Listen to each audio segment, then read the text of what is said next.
Go! In Jesus, I am super blessed. I am Macarius. Say it every day. Amen po? Sapagkat ito'y deklarasyon ng pagpapala sa ating buong pagkatao. Spirit, soul, and body. Kaya kompleto ka na sa lahat ng pagpapala mula sa ating Panginoong Kristo. Amen po ba, mga kapatid? Amen. Alright, so let's begin. Our topic for today is entitled The Death and Resurrection of Jesus Christ. At kung bago ka po sa ating YouTube channel na ang pangalan po ay The Master Teacher BS, we are celebrating our 1,000 plus subscriber.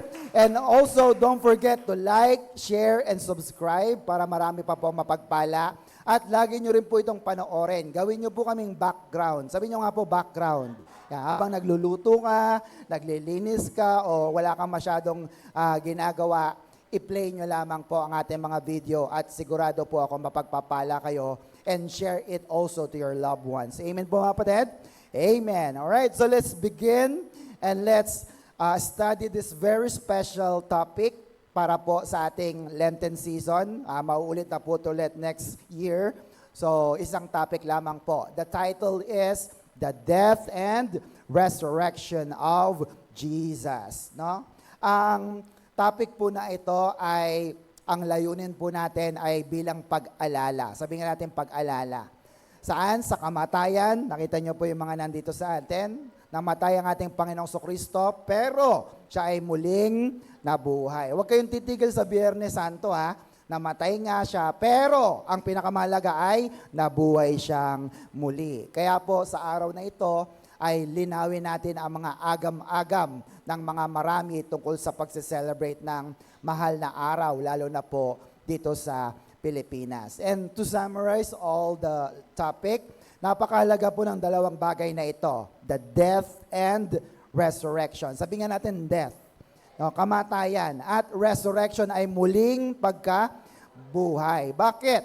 Kung hindi namatay si Kristo, wala tayong katubusan sa ating mga kasalanan. Kaya lahat tayo ay nakatakdang pupunta sa impyerno. Amen na kapatid? Kasi walang tumubos eh. At kung hindi naman siya nabuhay na muli or resurrected, ibig sabihin, hindi siya totoong Diyos. Tama mga kapatid? Kasi ang nabubuhay lamang na maguli ay yung may kapangyarihan na mabuhay muli ang Diyos at wala ng iba. Amen na kapatid? Actually, ang Diyos po ay hindi namamatay. Amen po ba? Kaya siya po ay merong kakayanan na mabuhay na maguli para siguraduhin na ikaw ay pupunta sa langit at may buhay ka na walang hanggan. Nabuhay po ba si Kristo? Naniniwala po ba kayo? Alright. So, let's talk about first about His death or kamatayan. Sapagat lahat po ng nakahula sa Biblia or mga prophecy ay natupad with an accurate and exactness. At dumating po si Kristo para tuparin po ang lahat ng mga hulang ito. Walang labis at walang kulang. Next, sabi dyan, Jesus came to fulfill the law. Matthew chapter 5 verse 17, do not think that I have come to abolish the law or the prophet. Huwag niyo isipin na ako'y dumating, si Kristo ay dumating para alisin ang mga batas. I have not come to abolish them, but to fulfill them. No? Hindi siya pumunta rito para i-abolish or alisin, but He come to fulfill the law or the prophets. So, the question number 1 is, do you believe in Jesus? Naniniwala po ba kayo kay Kristo? Amen? John 20 verse 21. Then Jesus told him, you believe because you have seen me. Kausap niya si Tomas. Blessed, ano po yung Greek word? Macarius are those who have not seen me and believe anyway. Look at that. Yung mga hindi nakakita kay Jesus ng mukhaan, ng harapan, mas mapalad po sila, Macarius. Bakit? Kasi naniniwala ka. Kaya ang tanong ko kanina, naniniwala ka ba na si Jesus ay nabuhay na maguli? Amen na kapatid? Because next, Jesus was born to die. No? Ang kwento pong ito ay ang kwento ng unang Pasko. At ang kwento po ng unang Pasko ay may dalang saya at syempre may dala din po itong kalungkutan. Bakit? Sapagat siya po ay hindi lang pinanganak, siya po ay pinanganak para mamatay. You get that mga kapatid? Ikaw ba? Iniisip mo ba na ikaw ay pinanganak at balang araw mamamatay din? Eh kung namatay ka na, saan ka pupunta? Langit o impyerno? You see that, mga kapatid? Kaya dapat alam natin ang dulo ng ating mga buhay. Jesus was born to die, nakalagay po dyan, no? So that we may live. Amen po, mga kapatid? Para tayo ay mabuhay at magkaroon ng buhay na walang hanggan. Do you get that, mga kapatid? So, the second question is, totoo ba na may namatay na ang pangalan na Jesus? Totoo po ba sa inyo? Amen. Matthew chapter 1 verse 21. Si Mary, si Virgin Mary, natawag natin dati, or Mama Mary, will give birth to a son, and you are to give him the name, what is the name? Jesus, because he will save his people from their sins. So ang una kong tanong, naniniwala ka ba kay Maria? Kay Virgin Maria, naniniwala po ba kayo? Maniwala po kayo, totoo naman po yun. No? Hindi ko naman sinabing sumasamba ba kayo kay Maria. Naniniwala po ba kayo na merong Virgin Mary? Amen, mga kapatid? Now, kung naniniwala kayo kay Virgin Maria, dati sampalataya ko sa Kanya, at talagang binupunas-punasan nyo pa yung Kanyang imahe noon. Ang tanong ko ay, naniniwala din ba kayo kay Jesus? Bakit? Kasi kung naniniwala kayo kay Maria, hindi nyo pwedeng iwalay si Jesus. Amen, mga kapatid? Sapagkat siya ang anak ni Maria, ang ating Panginoong Hesukristo. At siya po ay nakatakdang mamatay. Bakit? Nakalagay dyan, He will save His people. Ililigtas niya ang lahat ng tao. No? E paano niya ililigtas ito? Sa pamamagitan ng kanyang kamatayan. Look at that. Amen po ba, mga kapatid? Kaya salamat po sapagkat ipinanganak ang ating Panginoong Hesukristo. Next, sabi diyan, Jesus is the Passover Lamb. Siya ang kordero ng Diyos na nag-aalis ng kasalanan ng sanlibutan. No? Ito po ay ang isa sa mga hula sa Biblia na siya nga po ay magiging kordero. John chapter 1 verse 29, ito po ang katuparan. The next day, John saw, sino? Jesus coming to him and said, "There is the Lamb of God who takes away the sin of the world." Look at that. No? Inihula siya na maging kordero at nung nakita siya ni Juan, sabi niya, there, ayan na ang kordero ng Diyos na nag-aalis ng kasalanan ng mundo. 1 Corinthians 5:7, letter B, sabi diyan, remove this wicked person from among you so that you can stay pure. Bakit? Christ, our Passover Lamb has been sacrificed for us. Napakalinaw. Si Kristo na ating pong kordero ng Diyos ay isinakripisyo para ikaw at ako ay tubusin sa ating kasalanan. Amen na, kapatid? Amen. Next po, sabi diyan, Jesus was born through the Holy Spirit. Do you believe that? Na ang Panginoong Hesus ay pinanganak dahil sa banal na Espiritu. Bagaman ang mag-asawa po na si Jose at si Maria, sila po ay talagang tao at taglay po nila ang minanang kasalanan kay Adan. Pero kahit anak nila si Jesus, look at that, hindi po minana ng Panginoong Hesus ang kasalanan ni Adan at ng tao. Amen po ba, kapatid? Amen po ba? Why? Dahil siya po ay ipinagbuntis sa pamamagitan ng banal na Espiritu. Tatanungin ko kayo, sino po sa inyo ang mga pinagbuntis ng banal na Espiritu? Meron po ba rito? Wala. Pastor, wala. Sisiguraduhin kong wala. Amen na, kapatid? Tanging si Jesus lamang ang ipinanganak at ipinagbuntis sa pamamagitan ng banal na Espiritu. And that is what we call through the virgin birth. Kaya po si Jesus, dahil siya pinagbuntis ng banal na Espiritu, siya rin ay banal. Amen na, kapatid? At walang bahid ng kasalanan para matupad ang hula para iligtas tayong lahat. Ano ang hula? Isaiah 7 verse 14. Sabi diyan, all right then, the Lord Himself will choose the sign. Look, the virgin will conceive a child. Woo! Berhen, walang asawa, magbubuntis at manganak? Yes. She will give birth to a son. Ano po yung son? Anak na? Babae po ba lalaki? Lalaki. She will give birth to a son and will call him what?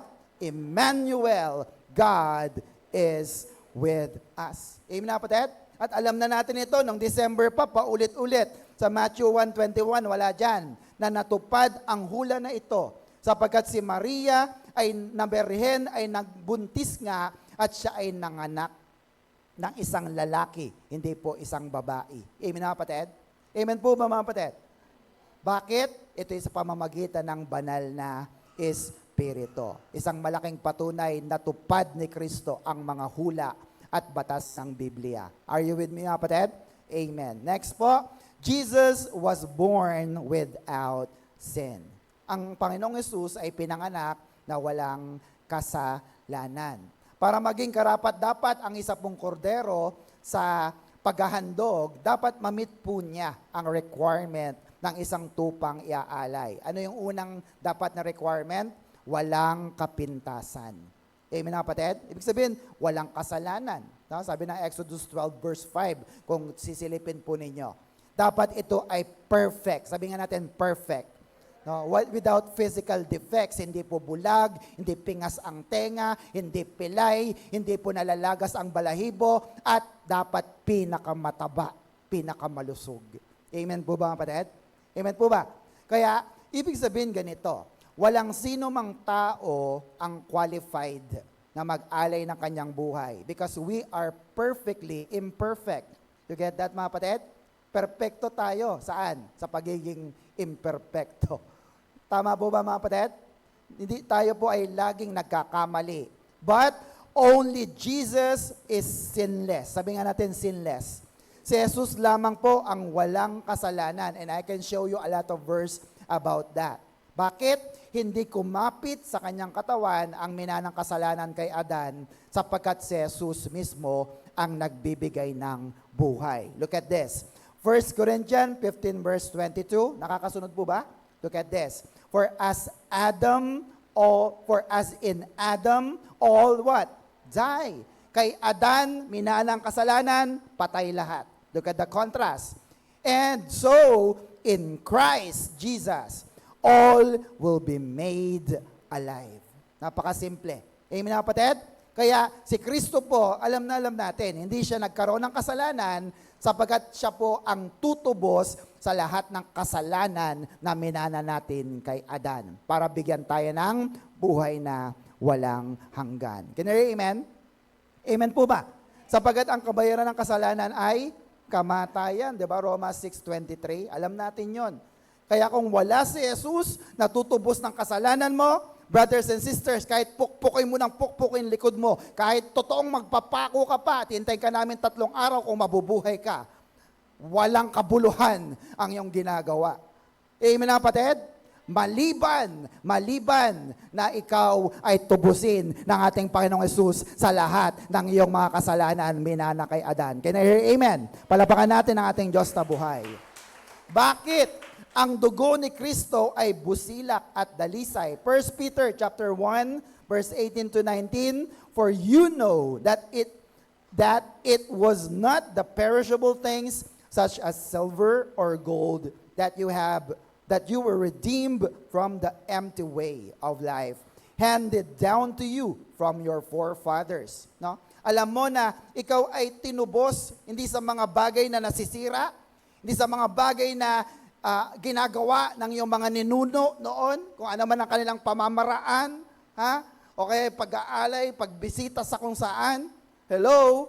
It is not that handed down to you from your forefathers sa mga ninuno mo. 19, but with the, look at that, precious blood of Christ, a lamb without blemish or defects. No? Ang dugo ni Kristo, walang bahid, no? Walang kasalanan at walang depekto. Kaya tingnan nyo po, si Kristo ay napakabait, walang kasalanan, siya ay perpekto. Ang tanong ay, dapat ba siyang mamatay? May kilala kayong isang tao na napakabait. Siya ba ay deserving na mamatay? Hindi, di ba? Amen po mga kapatid? And yet, Jesus was born to die. Alam niya, pinanganak ako, mabubuhay ako ng 31 years old. At anong mangyayari? Pag ako ay nabuhay, ako'y tumanda na tutubusin ko ang lahat ng kasalanan ng tao. Mamamatay na ako. Ganon po ba ang ating mindset? Na bago man lang tayo kunin ng Diyos, makapagdala ka ng isang kaluluwa para sa Panginoon? Hello? Siyempre, lalong-lalo na yung mahal na mahal mo. Sino bang mahal na mahal mo? Mahal mo bang nanay mo? Tatay mo? Ang mga kapatid mo? Ang asawa mo? Amen? Amen po ba? Mga asawa mo? Nadidinig kayo? Mga anak nyo? Mahal nyo? Na sana, di ba nakarang lesson natin, na isa man lang sanang kaluluwa ang madala mo sa Panginoon. And that is all. Amen po ba, mga kapatid? Amen. Why? Sapagkat kung si Kristo ay namatay, pinanganak para mamatay, sana tayo rin po ay pinanganak para tayo po ay mamatay at makapagdala ng kaluluwa sa Panginoon. Can you hear amen? Mahirap po ba magdala ng isang kaluluwa sa Panginoon? Nakakamatay ba yon? Hindi naman. No? So please, magdala po tayo. Are you with me, mga kapatid? Amen. Next po, Christ died on the exact day of the Passover. Ganito po ka-accurate ang Biblia. Si Kristo po ay namatay sa eksaktong araw ng Passover. Para maintindihan po natin ito, let me show you 7 feasts of Israel. At ito po ay ang 7 prophetic feasts na may symbolism ng pagdating ng Mesiyas o ng Kristo. Ang nauna pong 4, makikita nyo po dyan, natupad na po ni Kristo. No? Nakita nyo po yan? At yung pong huli po na 3 ay malapit na pong matupad in the last days. No? So makikita po natin dito, ang unang pista ay ang Feast of the Passover. Nakita nyo po yan? No? It means Pesak. Ang araw po ng Pasko, ang unang pista, ang araw ng paglampas. Kaya nga po tinawag na Passover. Bakit? Sapagkat iniutos ng Panginoon na pahiran ng dugo ng tupa ang mga hamba ng pintuan ng mga Israelita para pag dumaan ang spirito ng kamatayan, lalampasan nila. Passover. At ibig sabihin na yan, hindi sila mamamatay. Napanood niyo po ba yon sa pelikula ni Moses? Na kapag dinaanan ng kamatayan, yung kanilang hamba na walang dugo ng tupa, namamatay ang kanilang mga unang anak. Amen po mga kapatid? Mga panganay. Are you with me? Kaya ang Feast of the Passover ay napakahalaga po para sa mga Hudyo. Bakit? Kasi ito'y nagpapaalala sa kanila na dahil sa dugo ng kordero ng Diyos, sila ngayon ay nagkaroon ng buhay. Hindi sila namatay or else nalipol na silang lahat. Are you with me, kapatid? Ang dugo ng tupa na yon ang nagbigay ng kakayanan para sila ay magkaroon ng buhay at buhay na walang hanggan. Exodus 12, verse 13, sabi diyan, the blood of the lamb you have smeared on your doorpost will serve as a sign. When I see the blood, look at that, I will pass over you. This plague of death will not touch you when I strike the land of Egypt. Look at that. Nangako ang Diyos. Pag nakita ko ang dugo ng tupa, lalampasan kita. Brothers and sisters, nung namatay si Kristo sa krus, dumaloy na ang kanyang dugo at lahat ng dugo na yon ay napahid na sa ating born-again spirit. Kaya pag nakita ka ng Diyos, lalampasan ka ng spirito ng kamatayan sapagkat ikaw na ay may buhay dahil sa dugo ng ating Panginoong Jesucristo. Shout Amen! Do you believe that, mga kapatid? Ganong kahalaga. Kaya buti na lang, Lord, namatay ka kasi may dugong dumanak. Amen po, mga kapatid? Kaya mamaya mag-Holy Communion po tayo. Yung katas ng ubas ay simbolo ng kanyang dugo. Na kapag iniinom natin, hindi po literal na dugo, simbolo na Lord, ito pala ay simbolo ng iyong dugo. Na kapag ininom mo ito, ikaw ay nagkakaroon ng kaginhawaan. Anumang sakit karamdaman dahil sa iyong pananampalataya, hindi yung katas ng ubas, baka na mamamaya laklakin nyo, Hindi yung katas ng ubas ang nagpapagaling, yung pananampalataya mo na ito ay ang simbolo. Are you with me, kapatid? Kaya minsan maraming naloloko, bibili ng ganito, ng payong, ng panyo, ng itlog. Kasi daw, ito yung nagpapagaling, langis pa. Magbenta kaya ako langis dito, baka yumaman ako. Hindi po yun. Ang dugo ni Kristo ay ang katas ng ubas na sumisimbolo. Pag nanampalataya ka, anumang sakit karamdaman na hindi kaya ng doktor, ay kayang pagalingin ng dugo ni Kristo. At lahat ng yon ay libre at epektibo pa. Shout amen!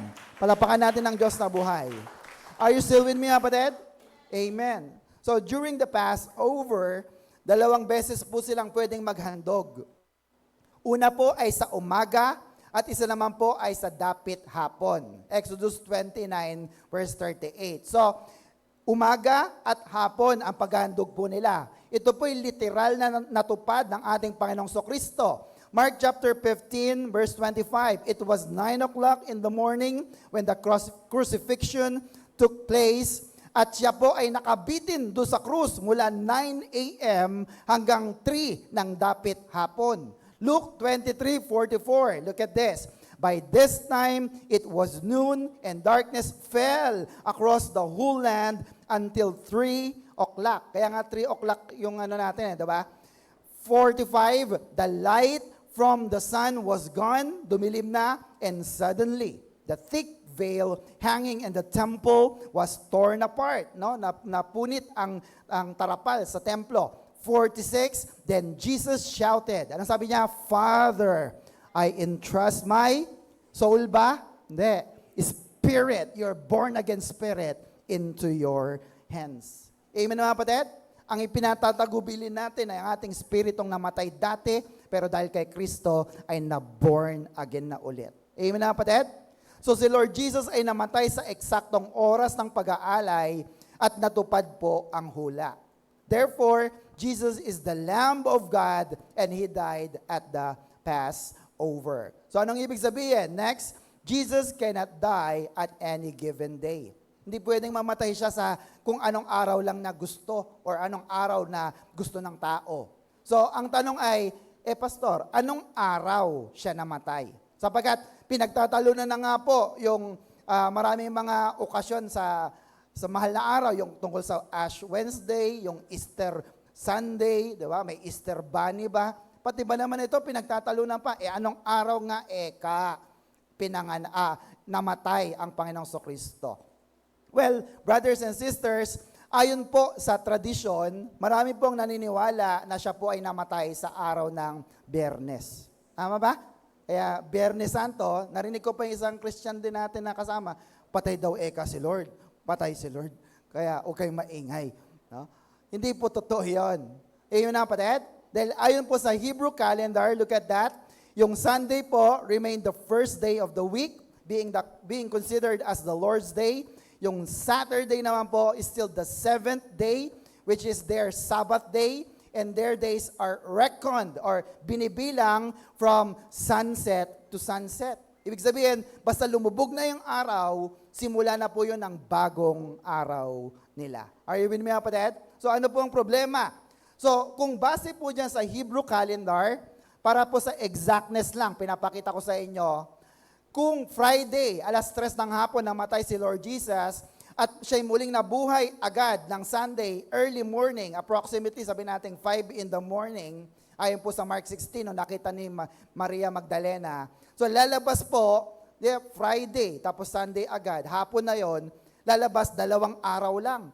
Tama mga kapatid, sa mga matatalino. If you do the math, kulang, not accurate. Kasi sabi nila, kung ginawa mo ito, hindi pwedeng Biyernes namatay si Kristo, kasi nga po, pwedeng baka 3:00 ng Lunes. Yan, pwede pa. No?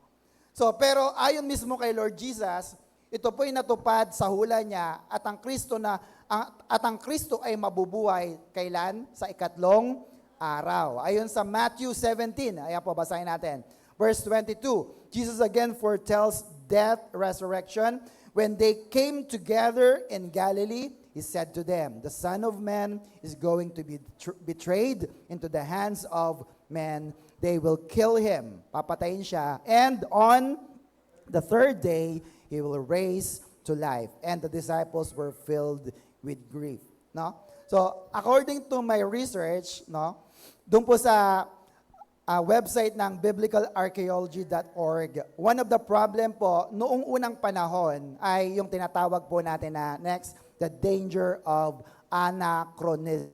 Anong ibig sabihin ng anachronism? It is something attributing the attribution of something to a period to which it does not belong. Ibig sabihin, may nangyaring ganito. At dahil hindi naman po nila alam kung kailan talaga nangyari, nilalagyan na lang nila ng petsa para mag-ugma lang sa kanilang tradisyon o kinagagalawan. Example po, oras. No?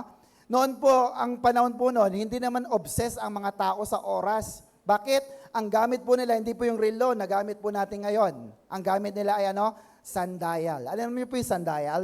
Yung tinatapat lang sa araw at pagka ito'y umiikot ang mundo, ang araw, kaya umiikot din yung kanyang kamay. Are you with me? So, anong ibig sabihin? Para masabi mo na tama ang oras ng pangyayari in the old times, dapat ganito ang gawin mo. Anumang oras na ibinigay sa iyo, isipin mo, hindi yon ang totoong oras. Tama ba mga kapatid? Kasi hindi nga po iyon eksakto. Are you with me mga kapatid?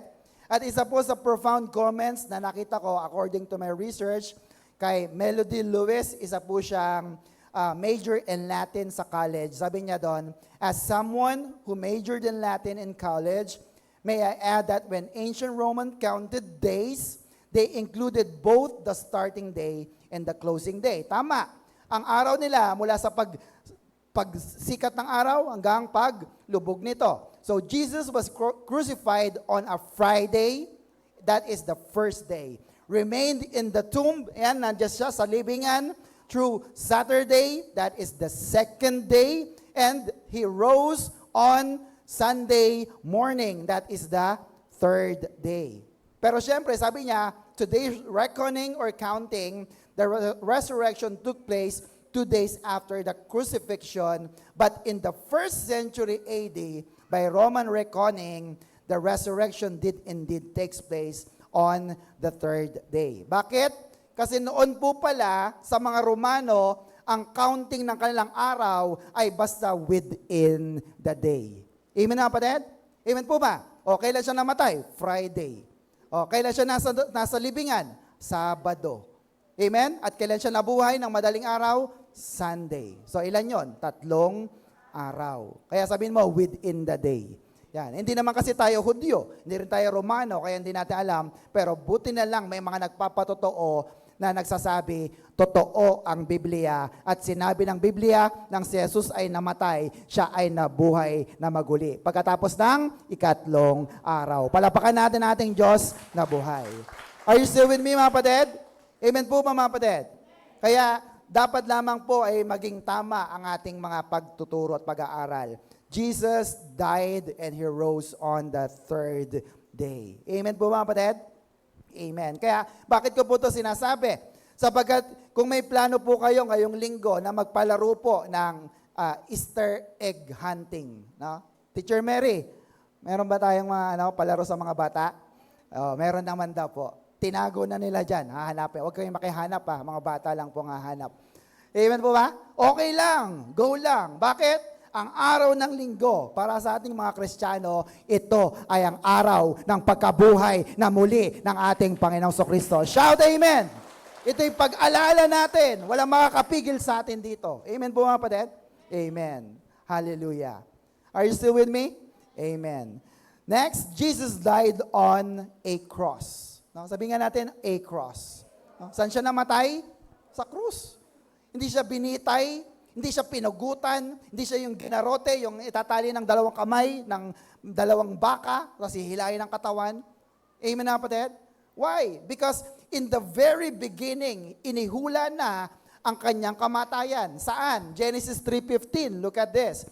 And I will put enmity between you, the serpent, and the woman, and between your seed and her seed, he shall bruise your head, and you shall bruise his heel. Sabi nga natin, bruise. Yan. Ang Tagalog po nito ay tuklaw or butas, no, ng isang pointed o matalas na bagay. Amen na kapatid? At saan siya susugatan? Tutuklawin daw sa paa. No? Sugat sa paa. Amen mga kapatid? At ano pong implikasyon nito sa krus na nakikita natin? Pako. Amen na kapatid? Pako na Tumagos sa paa ng ating Panginoong Hesukristo. Are you with me? Nasaan ang hula? Psalms 22 verse 16. Dogs have surrounded me, a band of evil men has encircled me, they have pierced my hands and feet. Kaya sabi ng iba, pastor, paalang yung sa Genesis bakit nasa yung kamay? Ayan, nasa Psalms. Amen? They pierce my hand and my feet. Bakit? Kailangan mabutas ang kanyang paa at ang kanyang kamay para matupad ang hula. Are you with me, kapatid? Amen po ba? At para magkatotoo ito, kailangan po ng isang pamahalaan na gumagawa ng pagpapako. Ito po'y walang iba kundi ang Roman Empire. Amen, kapatid? Tingnan nyo po yan. In the 10 oldest ancient civilization, pangwalo po ang Roman civilization at sila lamang ang nagpapako ng mga tao. Saan? Sa krus o sa puno. Kaya bakit natagalan na ipanganak ang Kristo? Hinintay pa ng Diyos na maipanganak ang Roman civilization. Are you with me, kapatid? Po ba? Bakit? Para matupad ang hula at eksaktong pagliligtas ng ating Panginoong Kristo. Are you with me? Matthew 27, verse 22. What shall I do then with Jesus who called Christ? Pilate, the Roman governor of Judea, asked. They all answered, ano sabi? Crucify him. Ipako siya sa krus. Ipako siya sa krus. So nakita po ninyo, nagkatotoo. Sa panahon ni Pilato, isang Romano, taga-Roma, ipinako ang ating Panginoong Hesukristo. Natupad po ba? Palapakan nga natin ating Diyos sa buhay. Amen! Natupad! Grabe! At ito ay inihula. Pag inihula at hindi nangyari, peke. Pero salamat, nagkatotoo. Amen, kapatid? Amen po ba? Inisip ko, bakit kailangan masugatan? Kasi dapat lumabas ang dugo para matubos tayo sa kasalanan. Are you with me, kapatid? Next, Jesus died and was buried. No? Siya ay totoo namatay at siya rin po ay inilibing. Sabi nga natin, inilibing. Bakit ba tayo magawa ng mga ganitong mga visual aids? No? Para makita natin na mayroong libingan. Actually, siya ang pinakamayaman sa lahat. Marami siyang ari-arian, kung tutuusin, kanya ang langit, kanya ang lupa, pero wala siyang libingan. Kayo po ba may St. Peter na? Sino sa inyo meron na? Taas nga ang kamay, huwag niyong ikahiya. Ako meron ako. Pero si Lord, wala. Hiram ang kanyang pinaglibingan. Are you with me, kapatid? Amen po ba? Pero bakit niya ito ginawa? Para ipakita na kahit gaano kakahirap sa mundong ito, kaya kang payamanin ng ating Panginoong Yesus. Shout amen. Palapakan natin ating Diyos na buhay. Jesus died and was buried. And he was buried sa ikalawa sa 7 pista sa Israel, which is the Feast of the Unleavened Bread. Nakita niyo po yan sa picture. Yan. It represents that Jesus was buried. Pero para maging malinaw po na hindi po taon-taon namamatay si Kristo, sinabi ko na. Tuwing Biyernes, kaya sana hindi ko na maririnig sa inyo, Biyernes Santo ngayon, patay si Lord. Huwag nyo na sasabihin yon. Isang beses lang, sabi sa katabi, isang beses lang, namatay si Lord. Anong ginagawa natin pag Biyernes Santo, Pastor? Pag-alala. Amen na, kapatid? Di ba dati nga kayo, bumibisita pa, tirik na tirik ang araw, lakad ng lakad, kung saan. Nung nagtawag si Pastor, Biyernes po ay may pagtitipon tayo. Nasaan ang iba? Next year, bumawi kayo. Sabi sa katabi, bumawi ka next year. Magtika ka. Di ba pagtitika, tawag doon? No? Pagtitiis. No? Magsakripisyo ka. Ito po yun, sakripisyo. Sinulatan po nila yan. What can you sacrifice for Jesus? Ano ang kaya mong isakripisyo para kay Kristo? Ayan na. Ano man ang sinulat mo dyan, na ipako na sa krus ng Kalbaryo at ito'y kayang tuparin ng ating Panginoong Kristo sa tulong at biyaya ng Banal na Espiritu. Shout Amen! Hallelujah! Are you still with me, kapatid? 1 Corinthians 15, 3-4, minsan lang siyang namatay. For I have received, I pass on to you as of first importance that Christ died for our sins according to the Scriptures. That He was buried and He was raised on the third day, the resurrection, according to the Scriptures. Sino ba nagsabi? Si Pastor? Hindi. It is according to the Bible, to the Scripture. Do you believe the Bible? Amen po ba? Naniniwala po ba kayo sa Biblia? Sinabi ng Biblia ang siya'y nabuhay na muli, naniniwala ba kayo? Sinabi ng Biblia ang siya'y inilibing, naniniwala ba kayo?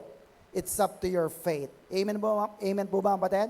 So dapat paniwalaan natin. Next, Jesus died for you. Sabi mo nga, for you.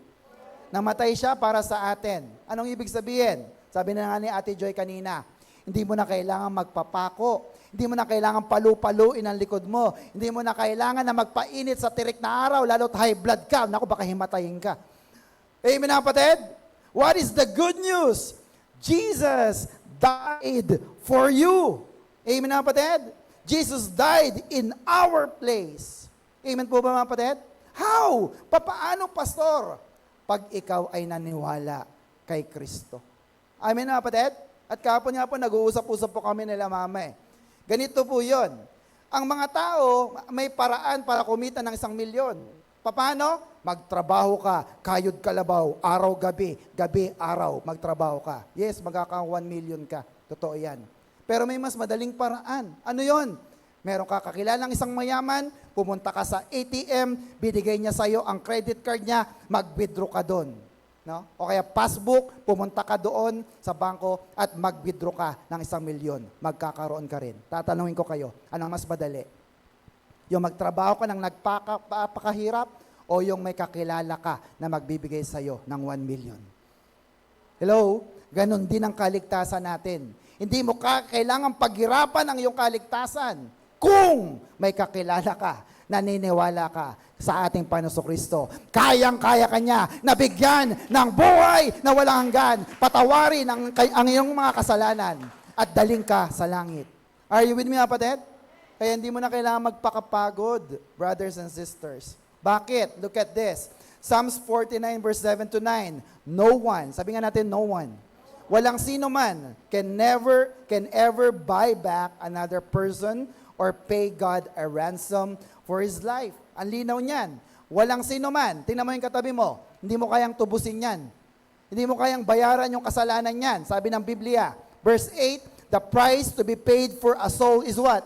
Too costly. Mahal. He must always give up. No?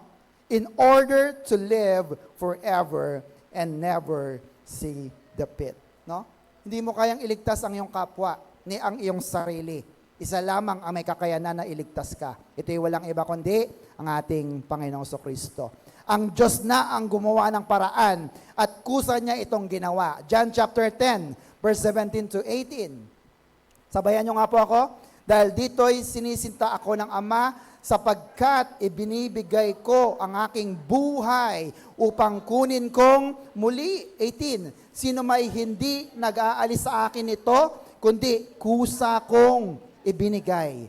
May kapangyarihan akong magbigay nito, may kapangyarihan din akong kumuha muli. Tinanggap ko ang utos na ito sa aking Ama. Now, bakit kusa? Sabi nga natin kusa. Bakit kusang binigay ng Panginoong Hesus ang kanyang buhay? Pagkat kung siya'y pinilit, ang tawag doon ay murder.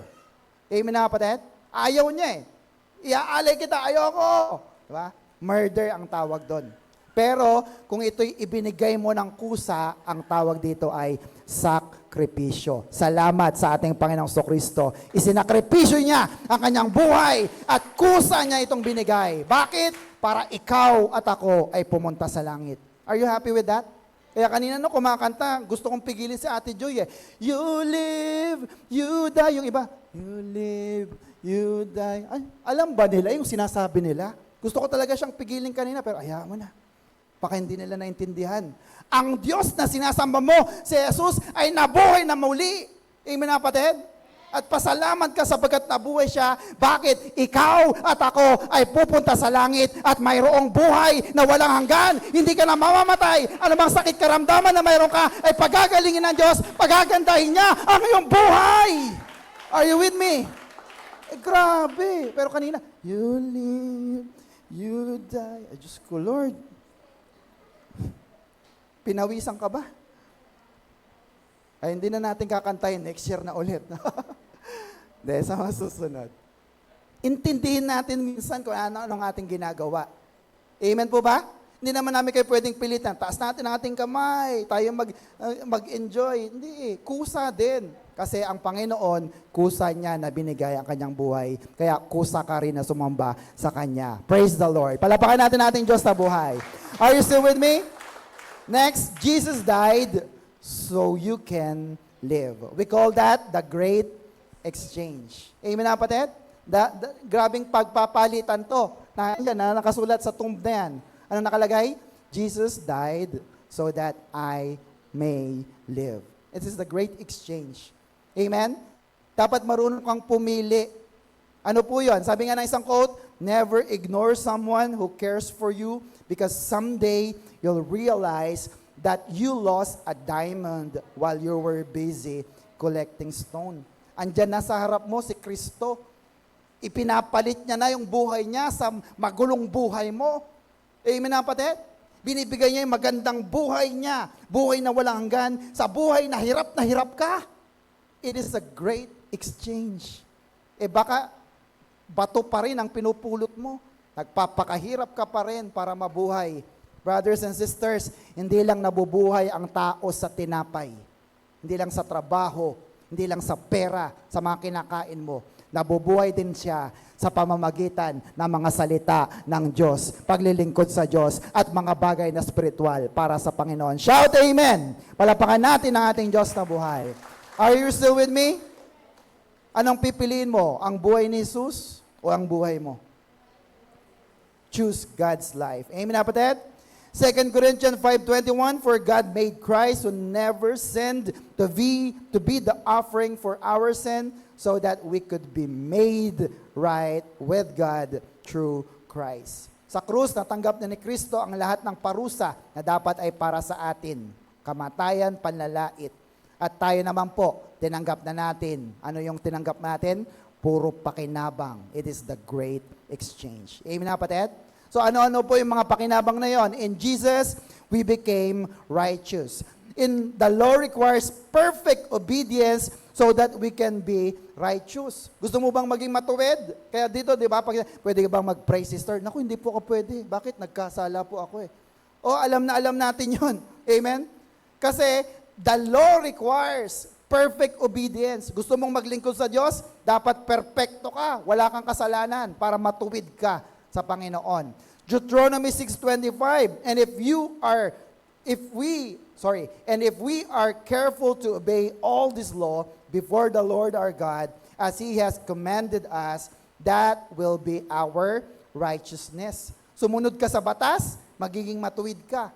Kaso, kaya mo bang tumupad sa 10 utos nang walang palya? Sino po sa inyo nakatupad na ng 10 utos? Pastor, di ko nga kabisado susundin ko pa. Are you with me? So kitang-kita natin, pumapalya ang mga tao. Sino sa inyo ang nakatupad na ng 10 utos? Bibigyan ko na 1,000. Taas nga kamay. Alam nyo ba't malakas ang loob ko? Alam ko wala Amen po ba mga kapatid? Amen po ba? Actually, wala tayong kayang gawin para matupad natin ito. Hiwalay sa Panginoong Kristo. Amen mga kapatid? Why? Romans 3:23, for all have sinned and fall short of God's glorious standard. Lahat bumagsak, fall short. Romans 8:3-4, the law of Moses could not save us. Yung mga batas, hindi kayang ligtas niyan because of our sinful nature. But God put into effect a different plan to save us. He sent His own Son. Sino yun?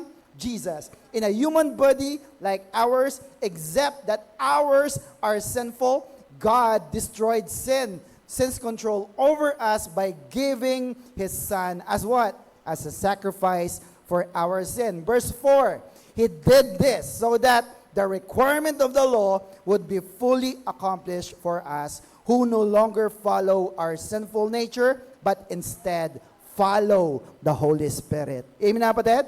Ang requirement ng law, ng batas, fully accomplished dapat. 100% obedience. Pero, hindi natin nagawa. Sino ang gumawa? It is being fully accomplished by Christ for us, not by us. Amen na kapatid? Si Jesus ang gumawa, hindi tayo ang gumawa. Siya ang tumupad, pero tayo ang nakinabang. Are you with me kapatid? Amen po ba? At sabi ni Apostol Pablo, Philippians 3:7-9, may dalawang uri ng righteousness or katuwiran. Ano yon? Righteousness by obeying the law. Pangalawa ay righteousness by believing in Christ. Now, tatanungin ko kayo, anong mas madali sa dalawa? Number 1 o yung number 2? Number 2, no? Di hamak. No? Mas madali. Maniwala ka lang, magiging matuwid ka na kay Kristo. Are you with me, kapatid? Amen po ba? Why? Because under grace, God's provision of righteousness is abundant. Sabi nga natin, abundant. No? Ang biyaya ng Panginoong Kristo ay napaka-yaman para sa ating mga anak niya. Are you with me, kapatid? Kaya, hindi mo kailangan na, yung susundin mo pa ang lahat ng mga batas para patunayan lang sa Diyos na ikaw nga talaga ay nakakasunod at mabait. Mga kapatid? Kasi hindi mo kaya. Sabihin sa katabi, hindi mo kaya. Yes, you can try, pero kahit ulitin mo man itong subukan, ikaw ay magkakamali at babagsak pa rin. Are you with me, kapatid? Amen po ba? Romans 5:17 says, "For if by the trespass of one man, Adam, death reigned through that one man, how much more will those who receive God's abundant provision of grace and of the gift of righteousness reign in life through the one man." Sino po yan? Jesus Christ. Amen po ba? Sa larangan po ng economics, sa mga ekonomista, no? Para matugunan mo ang isang pangangailangan. Tulad ngayon, ano po bang mataas ngayon na bilihin? Gasolina, diesel, di ba? Kailangan, mas mataas yung supply mo kaysa sa demand. Amen na, kapatid? Ganon din po sa kaligtasan, sa katuwiran ng Diyos. Ang mga tao ay napakaraming kasalanan. Kaya para matubos ang lahat ng kasalanan na yan, para maging matuwid ang mga tao na yan, dapat abundant. Dapat napakarami ng biyaya ng Diyos para ikaw ay maging matuwid at maligtas. Amen na, kapatid? Sabi kanina, under grace, God's provision of righteousness is abundant. Salamat sa ating Panginoong Kristo. Amen po? 1 Corinthians 1:30 says, "You are partners with Christ Jesus because of God. Jesus has become our wisdom sent from God." What else? Our righteousness. Katuwiran mo. Our holiness. Kabanalan mo. Our ransom for sin.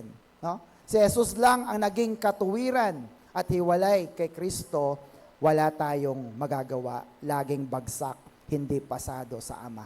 Are you with me, mga kapatid?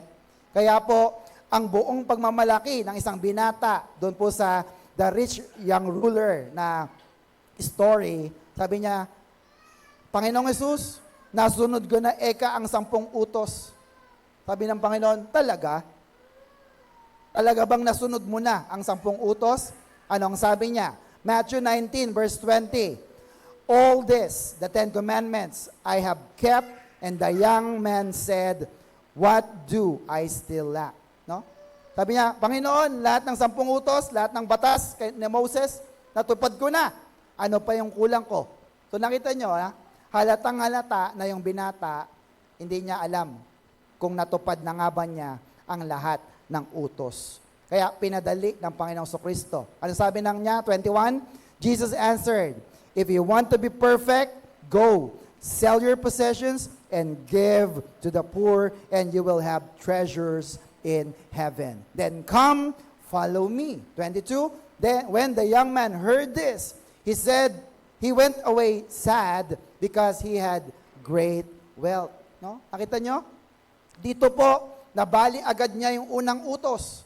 Sabi niya, natupad ko na yung 10 utos. Ano ba yung unang utos? Huwag kang magkakaroon ng ibang Diyos, maliban sa Diyos na buhay. Amen na, kapatid? Sabi ng Panginoon, ibenta mo lahat ng ari-arian mo. Bagsak agad. Bakit? Mayaman, maraming pera, at ang kanyang ari-arian, ang kanyang ginagawang Diyos. Hindi niya pinagpapalit ito. Are you with me, kapatid? Amen po ba? Huwag mong jojosin ng pera, sabi ni Kristo. Pero siya po ay bagsak. Kaya mula po noon, nakita na ni Lord Jesus, Hindi talaga naiintindihan ng tao ang 10 utos. So anong ginawa niya? Pinadali niya. Sabi sa katabi, pinadali niya. Ilan yon? 10. Ilan ang ginawa niya? 2. Ano po yon? Next, love God and love other people. Mas madali ba ito? Anong unang utos? Hindi, yung sa 10 utos. Hindi nyo nga masabi. Ano yung ikapito? Hindi ko rin alam, Lord. Ito, mas madali. Ano yung una? Love God. Pangalawa, love other people. Hindi naintindihan ng maraming tao ang utos ng Diyos. Kahit isulat mo pa yan sa pader. Parang yung nakita ko sa YouTube, no? Merong isang bata na minor de edad na nagkakarga ng gasolina. Hinuli ng mga pulis, dinala sa judge. Sabi ng mga pulis, hindi siya pwede magtrabaho, lalo't hating gabi na at minor de edad pa siya. Sabi ng judge, wag kayo magdadala ng ganyang kaso dito sa aking husgado. Bakit? Nang pinagpaliwanag ang bata, bakit siya nagtatrabaho? Wala na siyang mga magulang, may maliit siyang kapatid na 4-year-old na hindi pa kumakain, kailangan niyang kumita para sila ay kumain. Are you with me, mga kapatid? Ba't dinala ka agad sa husgado para ba makulong ang bata? Sabi ng judge, mali! Wag mong dalhin dito yan. Pwede dapat sa mga institution ng mga bata. Tama ba, mga kapatid? Mga DSWD, ganun, di ba? Wag dito sa kaso. Bakit? Kasi hindi nila naintindihan kung ano talaga ang tunay na batas. Are you with me, mga kapatid?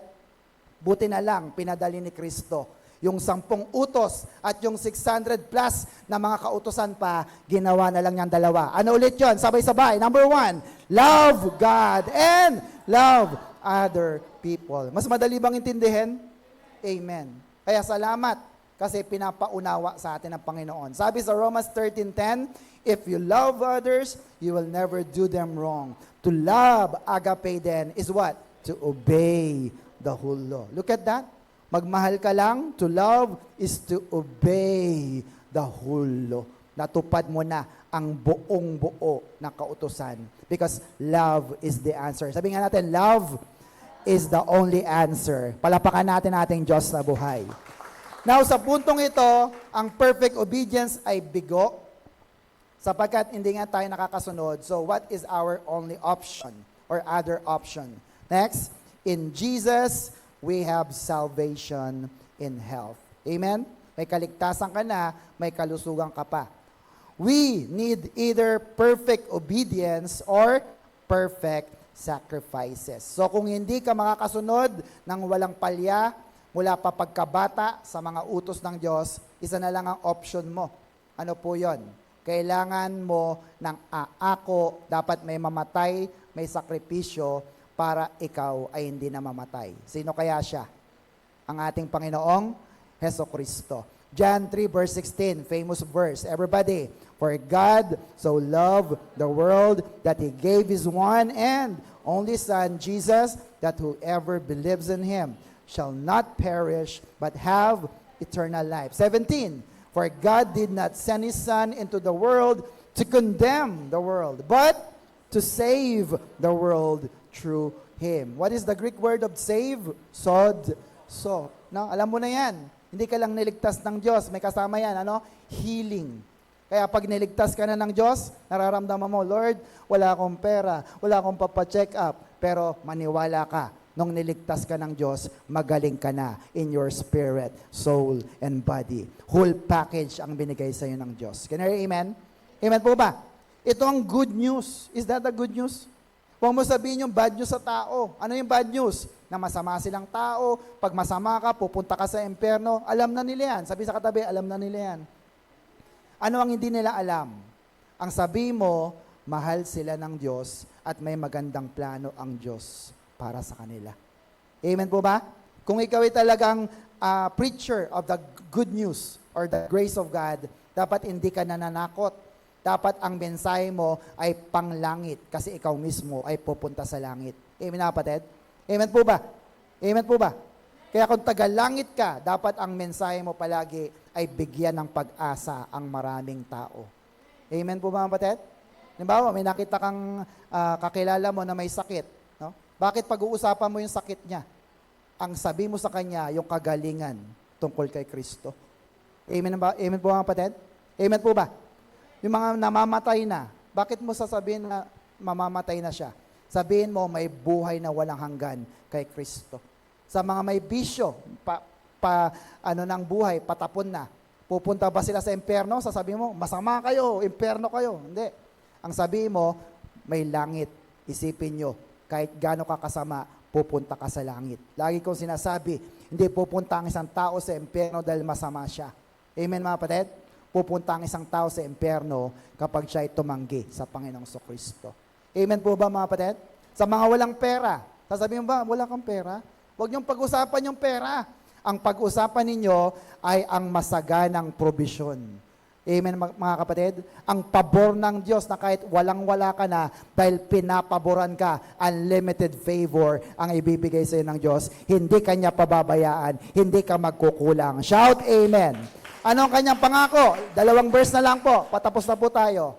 Hebrews 13:5, tingnan niyo ang pangako. Keep your lives free from the love of money and be satisfied with what you have. For God has said, ano sabi ng Diyos? I will never leave you. I will never abandon you. Do you believe that, mga kapatid? Kung hindi ka pala iiwan ng Diyos, hindi ka rin niya pababayaan, magkukulang ka ba? Hinding-hindi po. Amen po ba? In Jesus, we are made perfect forever. Last verse, tayo po tayong lahat. Hebrews 10 verse 14, with one sacrifice, then He had made perfect forever those who are purified from sin. No? Paano niya ito ginawa? With one sacrifice. He made us perfect forever. Anong ibig sabihin ng verse na to? Papasok ka sa langit. Amen na kapatid? Bakit? Kasi perfect ka na forever. Tayo po ay tagalangit. Amen po ba mga kapatid? Kalimitan, ang mensahe ng kamatayan ni Kristo ay tila pagkatalo, lugi, kalungkutan. Dahil may Biyernes Santo. Kaya yung mga mukha ng iba, mukhang Biyernes Santo. No? Pero, brothers and sisters, ang tunay na mensahe pala ay ang linggo ng pagkabuhay. Amen na kapatid? May buhay, may Resurrection Sunday. Jesus is alive. Amen na kapatid? Amen po ba? Yun ang isipin natin. Huwag kang mag-focus lang sa Biyernes Santo. I-celebrate mo ang linggo ng pagkabuhay. Because that is the cornerstone of our faith. At sa araw na ito, ipinapaalala sa atin ng Diyos na tayo ay mananagumpay na. Amen? We are victorious. Sabi mo, I am victorious. Amen? Ano mang ginagawa ng demonyo sa buhay mo, sa pamilya mo, sa negosyo mo, sa relationship mo, sa pag-aaral mo, sa business mo, you are victorious. Yes. Amen? Bakit? Si Jesus ay namatay, pero hindi siya nanatiling namatay. Pagkatapos ng 3 araw, siya ay matagumpay na nabuhay muli. Kaya ikaw ay matagumpay na rin kay Kristo. Shout Amen! Hallelujah. Anong ating Macarius Challenge? Jesus died for you. So, try to live for Him. Isa pa nga po, Jesus died for you. So, try to live for Him. Amen? Huwag mo sugatan ang sarili mo. Umattend ka na lang ng mga Bible study kung talagang gusto mong pahirapan. But just kidding aside, Jesus died for you. So try to live for Him. Amen? Siya na ang nagpakahirap, kapatid, para ikaw ay magkaroon ng masaganang buhay. At ano naman ang gagawin mo sa buhay na binigay sa iyo ni Kristo? Sana, paglilingkod, pasasalamat ang ibalik natin sa Kanya. Pagdadala ng kaluluwa, pagbabagong buhay, kahit paunti-unti. Sapagkat ito po ay pagpapakita ng pagpapahalaga ng kamatayan ni Kristo. Jesus died that you may live. Let us pray. Father, we're so thankful for today as we celebrate the Easter Sunday, the Resurrection Sunday, na inaalala namin, Panginoon, na Ikaw ay nabuhay na maguli. Thank you, Lord. Sapagkat ito'y nagpapatunay Hindi ka lang basta namatay, ikaw ay muling nabuhay para tubusin kami, dalhin kami sa langit. At umaasa kami, bagaman magulo ang aming buhay sa mundong ito, mahirap, puno ng pagdurusa, Lord, may pag-asa kami na kung kami man ay yung kunin na o kung ikaw ay dumating na sa takdang panahon, kami ay uuwi ng masayang-masaya sa iyong piling. Sapagat kami mga anak mo at may buhay na walang hanggan at magandang buhay sa langit. Oh, we thank you, Jesus. Sapagat tunay po ang mga salita mo ang nagbibigay sa amin ng pag-asa. Jesus, thank you for dying on the cross for us. Salamat, Lord. Hindi mo inisip ang iyong sarili. Bagkus inisip mo kami. Kami na marumi, kami na makasalanan, kami na hindi karapat-dapat, kami na laging nangangako pero napapako. And yet, ang pangako ng Diyos ay naipako sa krus ng Kalbaryo. Ikaw yon, Panginoon, para punuan ang lahat ng aming mga kakulangan. Kaya God, sa lahat ng aking mga kapatid na narito, nakataas ang kanilang mga kamay, patuloy mo pong ibuhos ang kasaganaan ng iyong pabor, ng iyong biyaya, ng buhay na walang hanggan, ng kagalingan, ng blessing, prosperity, and abundance sa kanilang mga buhay. In the mighty name of Jesus. Anumang sakit karamdaman, Lord, dahil sa dugo ni Kristo na dumanak sa krus ng Kalbaryo, ay pinagaling mo na in Jesus' name. In Jesus' name. Hallelujah. Brothers and sisters, claim your healing. Because God has not just saved you, He also healed you and gave you the wholeness of life. Hallelujah. And Lord, salamat din po maging sa mga estudyante namin nag-aaral na meron silang magandang buhay, Panginoon. Magandang trabaho na sila'y nakatapos na, Panginoon, sa kanilang mga kursong kinukuha, O Diyos. Lord, may you provide all their needs, materially, financially, emotionally, at higit sa lahat spiritual na pagpapala. Sa mga nanay at tatay na naglilingkod sa iyo, pinagsasabay ang ministry at ang pagpapamilya. Sa mga kapatid namin nagtatrabaho pero pinipilit pa rin na maglingkod sa iyo. Bless them, Lord. Bless their desires. Bless their everything, Lord, na ginagawa nila. Upang patuloy po, Ama, na hindi ka namin makalimutan. At lagi mong pinapaalala sa amin, Panginoon, na mahal mo kami. At bilang ganti, gamitin mo ang aming mga buhay sa paglilingkod sa iyo. Thank you, Father. Thank you for your sacrifice on the cross. At maingat tayong binabalik ang pinakamataas na papuri, pasasalamat, pagsamba sa pangalan ng aming Panginoong Hesus. Lahat ng may buhay na walang hanggan ay sumigaw ng malakas na Amen and Amen. Hallelujah. Praise the Lord. Are you blessed? Super blessed. Kung kayo po ay napagpala, ay pagpalain din po natin ang gawain ng Diyos through our grace giving. Tinatawagan ko po ang naka-assign. To God be all the glory.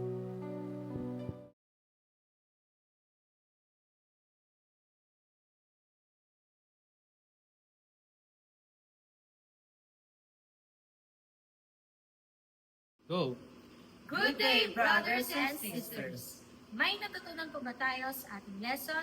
If yes, ilagay sa comment section. At kung nagustuhan mo ang video na ito, you can find more of this on our YouTube channel, The Master Teacher BS. You can like, share, and subscribe. See you in our next video.